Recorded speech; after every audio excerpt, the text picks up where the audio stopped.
आकाशवाणी गोरखपुर से प्रादेशिक समाचार।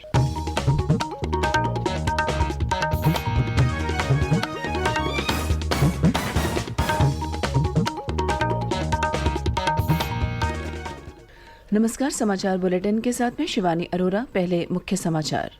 विधानसभा चुनाव की कल होने वाली मतगणना की तैयारियों को दिया जा रहा है अंतिम रूप। कल सुबह 8 बजे से शुरू होगी मतगणना। निर्वाचन आयोग ने कहा, मतदान में प्रयुक्त सभी ईवीएम स्ट्रांग रूम में सीलबंद हैं और अर्धसैनिक बलों की सुरक्षा में हैं। राजनीतिक दलों के प्रतिनिधि सीसीटीवी के जरिए रख रहे हैं निगरानी। राष्ट्रपति रामनाथ कोविंद ने अंतर्राष्ट्रीय महिला दिवस पर कल नई दिल्ली में 29 प्रतिष्ठित महिलाओं को नारी शक्ति पुरस्कार प्रदान किए और यूपी बोर्ड की हाई स्कूल और इंटरमीडिएट की परीक्षाएं 24 मार्च से शुरू होंगी।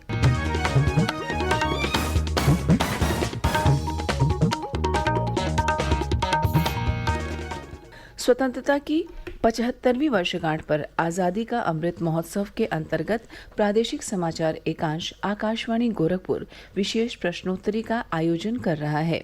इसके तहत हर सप्ताह बृहस्पतिवार को सुबह 7:20 पर प्रसारित प्रादेशिक समाचार बुलेटिन में श्रोताओं से देश के स्वाधीनता संग्राम और उसके गौरवशाली इतिहास पर एक प्रश्न पूछा जाता है। इस प्रश्न का सही उत्तर भेजने वालों में से एक भाग्यशाली विजेता के नाम की घोषणा अगले दिन शुक्रवार को समाचार बुलेटिन में की जाती है।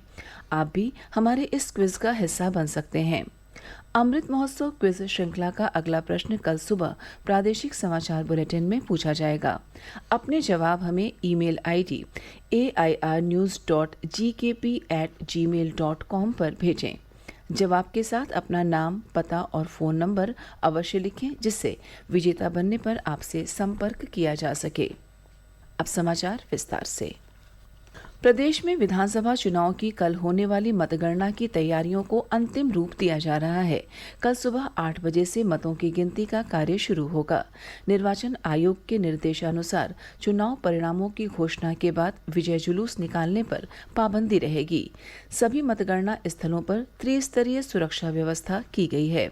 मतगणना से जुड़े सभी लोगों के लिए कोविड प्रोटोकॉल का पालन अनिवार्य होगा। मतगणना स्थल पर उम्मीदवार अथवा उनके एजेंट मोबाइल, कैलकुलेटर, लैपटॉप अथवा किसी प्रकार के इलेक्ट्रॉनिक उपकरण के साथ प्रवेश नहीं कर सकेंगे। मुख्य निर्वाचन अधिकारी अजय कुमार शुक्ला ने कहा है कि वाराणसी सहित सभी जिलों में मतदान में उपयोग की गई सभी electronic voting machine EVM strong room में सीलबंद हैं और केंद्रीय अर्धसैनिक बलों की त्रिस्तरीय सुरक्षा घेरे में सुरक्षित हैं। उन्होंने कहा कि ये ईवीएम पूरी तरह से अलग हैं और सीसीटीवी कैमरे की निगरानी में हैं। श्री शुक्ला ने ये भी कहा कि सभी राजनीतिक दलों के प्रतिनिधियों द्वारा सीसीटीवी कवरेज के माध्यम से इन पर लगातार निगरानी रखी जा रही है। मुख्य निर्वाचन अधिकारी ने मीडिया में आ रही उन खबरों को निराधार बताया जिनमें कहा जा रहा है कि वाराणसी में ईवीएम एक गाड़ी में ले जाई जा रही थी। उन्होंने कहा कि वाराणसी के जिला निर्वाचन अधिकारी ने इस संबंध में जांच रिपोर्ट प्रस्तुत की है। इसमें कहा गया है कि ये ईवीएम 9 मार्च यानी आज होने वाले मतगणना कर्मचारियों के प्रशिक्षण के लिए ले जाई जा रही थी।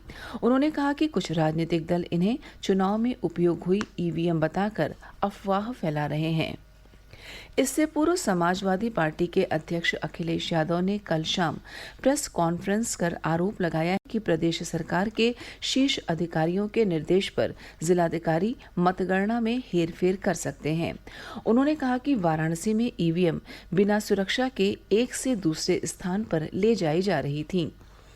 हालांकि निर्वाचन आयोग और वाराणसी के जिला निर्वाचन अधिकारी ने तुरंत इसका खंडन करते हुए कहा कि ये ईवीएम मतगणना कर्मचारियों के प्रशिक्षण हेतु ले जाई जा रही थी।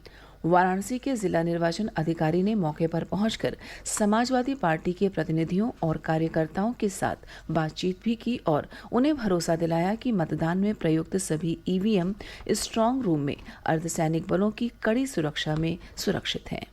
वहीं सपा अध्यक्ष के बयान के बाद समाजवादी पार्टी के कार्यकर्ता कई जनपदों में मतगणना स्थलों पर पहुंच गए और रात भर त्रिस्तरीय सुरक्षा घेरे के बाहर बैठे रहे। भारतीय जनता पार्टी के नेताओं ने सपा अध्यक्ष के बयान को मतगणना पूर्व हार स्वीकार करना बताया है। भाजपा नेता व केंद्रीय मंत्री अनुराग सिंह ठाकुर ने कहा कि श्री अखिलेश यादव का बयान बता रहा है कि समाजवादी पार्टी उत्तर प्रदेश चुनाव में बड़ी हार की ओर है। उत्तर प्रदेश विधानसभा चुनाव 2022 की मतगणना एवं परिणामों पर आकाशवाणी समाचार लखनऊ द्वारा एक विशेष कार्यक्रम श्रृंखला के अंतर्गत जनादेश 2022 का प्रसारण कल प्रातः 9:15 से किया जाएगा। इसके अंतर्गत चुनाव में अहम मुद्दों एवं चुनाव परिणामों पर सजीव परिचर्चा एवं विशेष समाचार बुलेटिन का प्रसारण होगा। परिचर्चा में विशेषज्ञ आकाशवाणी समाचार लखनऊ के स्टूडियो से विभिन्न जिलों में कार्यरत आकाशवाणी संवाददाताओं, चुनाव विश्लेषकों तथा राजनीतिक दलों के नेताओं से भी संवाद करेंगे। कार्यक्रम श्रृंखला का प्रसारण आकाशवाणी लखनऊ के प्राइमरी चैनल 747 किलोहर्ट्ज पर किया जाएगा। प्रदेश के अन्य सभी आकाशवाणी केंद्रों से भी इस सजीव प्रसारण को सुना जा सकेगा। प्रादेशिक समाचार आप आकाशवाणी गोरखपुर से सुन रहे हैं। यह समाचार बुलेटिन हमारे YouTube channel AIR news Gorakhpur और ट्विटर हैंडल AIR न्यूज़_GKP पर भी उपलब्ध है। राष्ट्रपति रामनाथ कोविंद ने अंतर्राष्ट्रीय महिला दिवस पर कल नई दिल्ली में वर्ष 2020 और 2021 के लिए 29 प्रतिष्ठित महिलाओं को नारी शक्ति पुरस्कार प्रदान किए।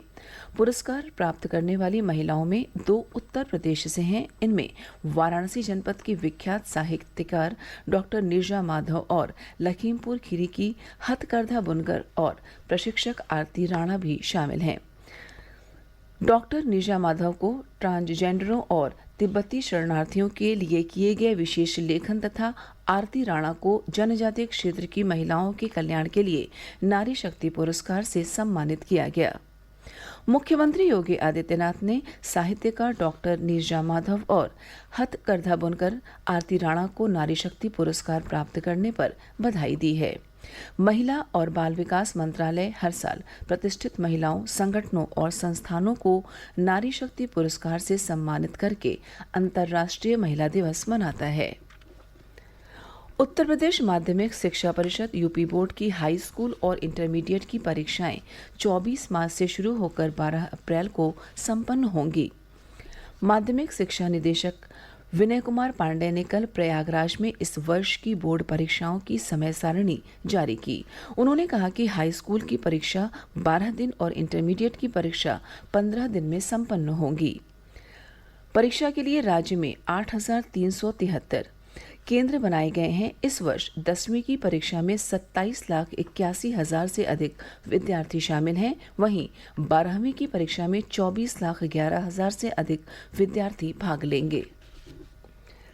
प्रदेश में 2 वर्ष तक की उम्र के बच्चों तथा गर्भवती महिलाओं के लिए नियमित टीकाकरण अभियान मिशन इंद्रधनुष का पहला चरण शुरू हो गया है। अभियान के अंतर्गत 3 चरणों में टीकाकरण किया जाना है। दूसरा चरण 4 अप्रैल को तथा तीसरा चरण 2 मई से शुरू होगा। प्रत्येक चरण 1 सप्ताह का होगा। राज्य टीकाकरण अधिकारी डॉक्टर अजय घई ने बताया कि कोरोना संक्रमण के कारण टीका लगवाने से छूटे बच्चों व गर्भवती महिलाओं को वैक्सीन लगाई जाएगी। मिशन इंद्रधनुष के अंतर्गत बच्चों को DPT, हेपेटाइटिस और BCG के टीके लगाए जाएंगे। सभी जिलों में टीकाकरण के लिए बच्चों और गर्भवती महिलाओं को चिन्हित किया गया है। उधर 20 मार्च से 5 वर्ष तक के बच्चों के लिए पल्स पोलियो अभियान भी शुरू किया जाएगा। प्रदेश में कोविड टीकाकरण का कार्य लगातार जारी है। अब तक 29 करोड़ से अधिक कोरोना के टीके लगाए गए हैं। अपर मुख्य सचिव चिकित्सा एवं स्वास्थ्य अमित मोहन प्रसाद ने कहा कि एक दिन पूर्व 1 लाख से अधिक कोविड नमूनों की जांच की गई, जिसमें कोरोना संक्रमण के 105 नए मामले आए। उन्होंने बताया कि एक दिन पूर्व 326 मरीज कोरोना संक्रमण से स्वस्थ हुए। श्री प्रसाद ने बताया कि वर्तमान में प्रदेश में कोरोना के 1,840 सक्रिय मामले हैं। और अंत में इस बुलेटिन के मुख्य समाचार एक बार फिर। विधानसभा चुनाव की कल होने वाली मतगणना की तैयारियों को दिया जा रहा है अंतिम रूप। कल सुबह 8 बजे से शुरू होगी मतगणना। निर्वाचन आयोग ने कहा, मतदान में प्रयुक्त सभी EVM स्ट्रांग रूम में सीलबंद हैं और अर्धसैनिक बलों की सुरक्षा में हैं। राजनीतिक दलों के प्रतिनिधि CCTV के जरिए लगातार रख रहे हैं निगरानी। राष्ट्रपति रामनाथ कोविंद ने अंतर्राष्ट्रीय महिला दिवस पर कल नई दिल्ली में 29 प्रतिष्ठित महिलाओं को नारी शक्ति पुरस्कार प्रदान किए और यूपी बोर्ड की हाई स्कूल और इंटरमीडिएट की परीक्षाएं 24 मार्च से शुरू होंगी। इसी के साथ प्रादेशिक समाचार समाप्त हुए। नमस्कार।